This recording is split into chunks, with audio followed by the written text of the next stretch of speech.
আমি এখন আছি রাঙামাটি স্টেডিয়াম। হ্যালো গাইজ, আসসালামু আলাইকুম। আমি গরিব গাজী সকাল সকাল চলে আসছি বনরূপ বাজারে। আজকে আমরা এই বাজারটা পরিদর্শন করছি। হচ্ছে পাহাড়ি আতা, সুন্দর আতা ফল। হ্যাঁ, আতার লগে যেটা আছে এটা যদি একটা জাতা আতা। আপা এটা কত করে? এগুলি কত করে? লিচু পাওয়া যাচ্ছে, পাহাড়ি লিচু ছোট ছোট। এগুলো কত করে?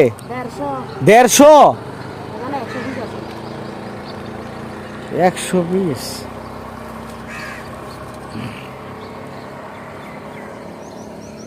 এটা কত?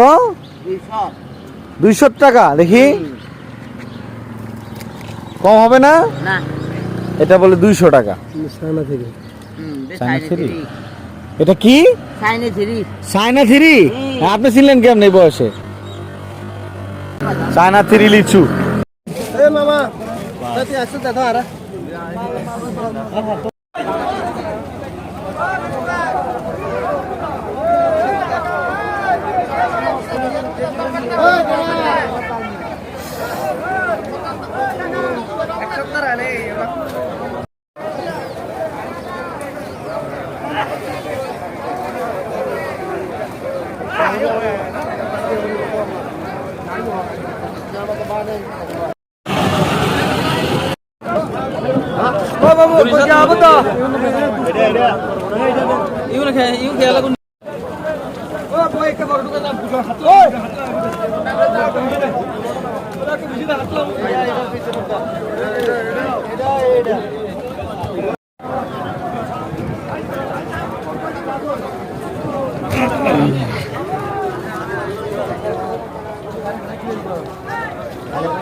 সর্বাধিক